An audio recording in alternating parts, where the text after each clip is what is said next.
Kata Allah gini, nggak apa-apa, saya tidak Tuhan, nggak apa-apa, kamu yang Tuhan. Tapi buktikan kalau kamu Tuhan. Caranya gini, am khalaqus samawati wal ardo. Ya nggak apa-apa, kamu yang Tuhan nggak apa-apa. Tapi buktikan kalau kamu menciptakan langit, bumi.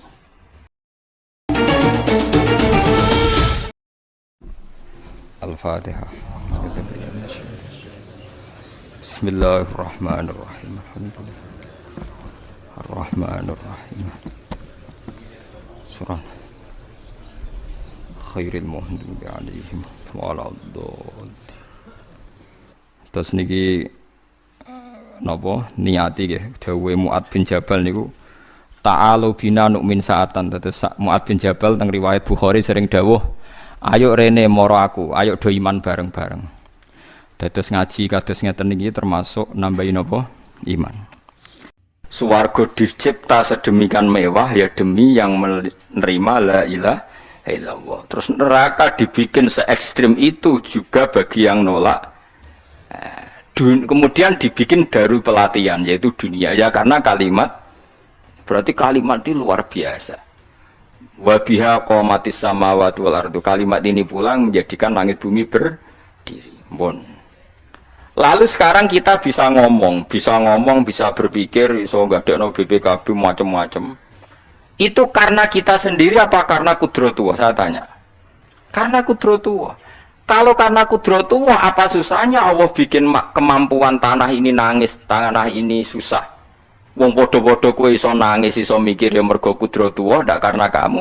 Harusnya ya sama, bumi-bumi ini bisa menangis juga karena kudratullah. Makanya bumi ini menangis ketika nggak ada orang yang sujud. Iku ya mungkin. Wong zaman kowe iso nangis ya krana kudratullah, mestine bumi yang kamu katakan benda mati, hakikatnya dengan kudratullah juga sama dengan kita.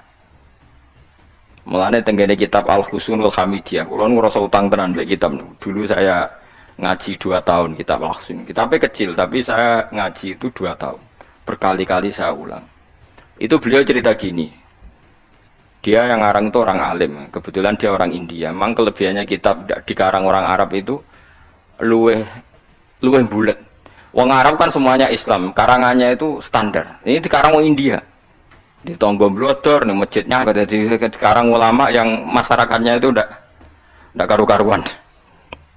Beliau cerita itu gini. Manusia itu punya satu kebodohan, di mana kebodohan itu disebabkan oleh Robtul Asbab Al-Adiyah, mengkaitkan sebab sing biasa-biasa. Misalnya gini, zaman saya kita omongi, misalnya ada orang bilang gini, batu ini nanti itu menjadi ayam. Orang bilang mukhal apa enggak? Enggak, jawab saja mukhal. Kenapa bilang mukhal? Karena dikira enggak bisa kan? Enggak, jawab saja, jawab satu-satu. Batu ini menjadi ayam, kamu jawab mukhal. Alasannya apa? Alasannya enggak mungkin terjadi, apa kamu enggak bisa? Sebetulnya karena kamu udah bisa. Udah. Kalau dia ini nyontokno mau tahun Indonesia, nyontokno itu kayak kelungsu lah. Anak apa? Biji asem nak ngene derene. Kelungsu ya. Lau ukhbira dzakar rajul. Andai kan orang itu kamu kasih tahu, kelungsu ini biji asem itu, biji pohon asem itu. Nanti yang kecil ini suatu saat besar. Setelah besar buahnya banyak, tambah besar, tambah besar. Terus orang bilang mungkin. Ketika bilang mungkin itu karena dia bisa, apa hanya karena menyaksikan berkali-kali ada kejadian nak kelungsu ditandur, iku iso dadi gede. Coba sama jawab. Karena dia bisa, apa karena hanya menyaksikan itu sering terjadi? Hanya misalnya. Artinya zaman dia mengatakan mungkin, itu pun tidak memberi kontribusi ikut buat. Ya enggak? Tetap bergantung kudrohnya Allah. Dia hanya bilang mungkin karena sering melihat. Sebenarnya dia nggak sama sekali memberi kontribusi. Lha darani mungkin ya ora urun. Paham ya?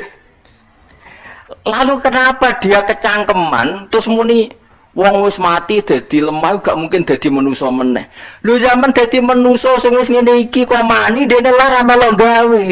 Terus muni mungkin mergo sering terjadi, sering roh, sering bersaksi. Berarti sebetulnya manusia itu pakai ukuran dia mampu tidak mampu apa pakai ukuran bersaksi melihat? Bersaksi. Nah, ini kan problem kita sebagai manusia itu problem. Mulane disebut wa kanal insanu zaluman jauh wis goblok aja. Mereka manusia iku nek wis goblok aja. Makanya saya kemarin diminta ngisi di pondok kajen. Kalau sampean berdebat sama orang ateis atau orang komunis itu gampang saja. Dilatih begini seperti teorinya Quran. Ya nanti saya teruskan ini tak ulang lagi ya. Saya ulang lagi ya. Andai kan nggak pernah terjadi telur itu jadi ayam, nggak pernah terjadi sama sekali. Telur itu jadi ayam. Terus kamu mengasih tahu orang tadi, telur ini loh nanti jadi hewan yang hidup terus terbang. Mesti dia bilang muhal, mau benda mati kok nanti jadi benda hidup yang terbang ngalor ngidul. Berhubung sering terjadi dan dia pun tidak ikut bikin, bilang mungkin. Paham? Saya ulang lagi ya. Berarti dia bilang mungkin karena sering apa? Terjadi dan dia lihat.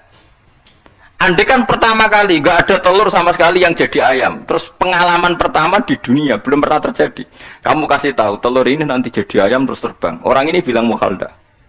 Muhal. Berhubung sering terjadi bilang enggak. Nah berarti kita nanti bangkit dari kubur gampang saja bagi Allah. Cuma belum pernah terjadi kamu mengatakan muhal. Nah, makanya otak kita harus dibenahi. Kalian jogeman percaya ambek yang pernah kita lihat, yang sering kita lihat. Percayalah dengan akal, tapi akal waras loh.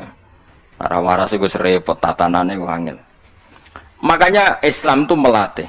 Kul falillahil hujjatul baligha. Misalnya begini ya, dulu kalau Gerwani atau PKI atau siapa saja lah, itu kalau melatih anak-anak TK, makanya seorang ulama harus punya kecakapan.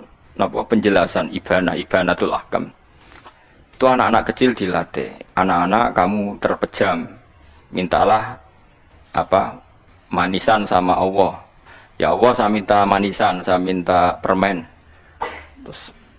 terus disuruh buka, dapat nggak anak-anak? Nggak dapat bu. Wah berarti Allah nggak ada. Sekarang minta sama bu guru kami minta permen, dikasih, berarti yang ada bu guru bukan Tuhan gitu. Akhirnya jadi gerakan ateisme. Nah sebetulnya untuk melawan gerakan itu kita harus melatih begini, misalnya gini. Saya itu pernah ketemu sama orang yang berpikiran komunis. Oh komunis juga. Dia nantang saya gini, Pak, pokoknya saya tidak bisa nerima konsep Tuhan sebelum Anda bisa menjelaskan kenapa ada Tuhan. Jadi bocah kok elek ini. Aku ngerti aja, sak cerdas ini tetap cerdas aku yakin tetap cerdas aku.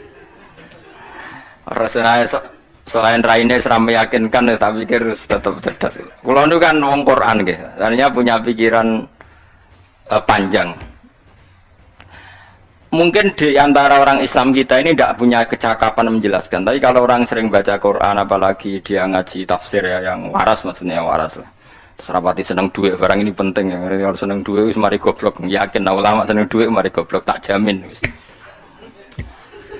Umpama alim wis kelas B, kelas C gak bisa, tahqiq gak bisa. Kalau tahu dikandani kanca kula riyen ambek jenengan udah saya kaca akeh. Lah kenapa? Cok seneng duit kula. Duit wis masalah bagi ulama. Ora duit ya masalah kan ya. Maksudnya ora usah seneng tapi aja terus gak duit. Sekarang saya tanya, Quran itu melatih kita gini. Quran itu sederhana kalau ngelatih tauhid, tapi orang pasti ingat. Kata Allah gini, nggak apa-apa, saya tidak Tuhan, nggak apa-apa, kamu yang Tuhan. Tapi buktikan kalau kamu Tuhan, caranya gini. Am khalaqus samawati wal ardo. Ya nggak apa-apa, kamu yang Tuhan nggak apa-apa. Tapi buktikan kalau kamu menciptakan langit, bumi. Mereka pasti ikrar, ya tidak mungkin saya menciptakan bumi, saya lahir sudah ada bumi. Yesus lahir sudah ada bumi, nggak mungkin Tuhan. Terus Tuhan membuat pertanyaan kedua, am khuliqu min ghairi syai'in. Ya sudah. Kalau saya tidak Tuhan, lalu nggak ada Tuhan, berarti alam raya ini tercipta oleh sesuatu yang nggak ada. Aneh nggak? Misalnya sebelum alam raya ini nggak ada Tuhan. Berarti sebelum alam raya ini kan adanya nihilisme, sesuatu yang nggak ada. Kemudian sesuatu yang nggak ada itu menjadi penyebab sesuatu yang ada. Aneh nggak? Luwe aneh. Sesuatu yang nggak ada itu mestinya kan nggak bisa ngelabeti, nggak bisa berfungsi, nggak bisa ada gunanya. Oh jenenge ra ono iku ya ora marai popo. Ora ono kok dadi sebab. Sesuatu yang menjadi sebab itu yang wujud apa yang enggak ada? Yang wujud. Sak takok. Lah kalau nggak ada Tuhan berarti alam raya ini lalu sebabnya apa? Ya dari ketiadaan, lalu tiada itu menjadi sebab. Yang tiada kok jadi sebab itu tekem lho. Mikir. Di mana-mana yang sebab itu harus barang yang wujud, nggak boleh tiada kok jadi sebab. Ini kan jadi aneh, sesuatu yang tiada menyebabkan sesuatu yang ada.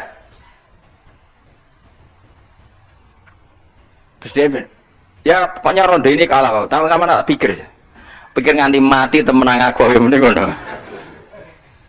Makanya sebetulnya dalam ilmu mantek, pertama itu kita tidak harus iman Tuhan itu namanya Allah, tidak harus. Makanya pertama dikenalkan, sementing kenal Tuhan itu ada dulu. Disebut zat sing wajibil wujud, belum disebut namanya Allah. Allah itu disebut nama Islam, paham ya? Saya ulang lagi, Allah disebut itu nama Islam. Tapi kalau penemuan akal hanya sampai kita ini butuh zat sing wajibil wujud, sing menjadi penyebab semua alam raya ini. Di bahasa Arab disebut musabbibul asbab. Belum menyebut Allah musabbibul asbab. Islam pun pertama Iqra turun ya gak nyebut Allah. Iqra bismi rabbikal ladzi khalaq, khalaqal insana min 'alaq. Iqra wa rabbuka. Tuhan itu siapa? Yang mencipta. Nah, yang mencipta ini oleh syariat Islam disebut Allah. Tapi dalam logika yang penting kowe kenal sik ana musabbibil asbab. Pastikan bahwa alam raya ini yang wujud pasti disebabkan sesuatu yang ada. Nggak boleh barang wujud kok diciptakan oleh sesuatu yang tidak ada. Yang gendeng ora barbar, barang ra ono mbok sifati al-khaliq. Sing gawe langit bumi apa? Pencipta. Penciptane apa? Sesuatu yang tidak ada. Kowe ikhlas diutek ngono kowe ikhlas ta ora? Gak kowe ikhlas ta ora diutek ngono kowe ikhlas ta. Kowe gelem dadi bodho niku. Gelem kowe? Mboten. Nah, nikmat ngono jenenge nikmat batin. Mulane sing suwenang mbek kalimat la ilaha illallah.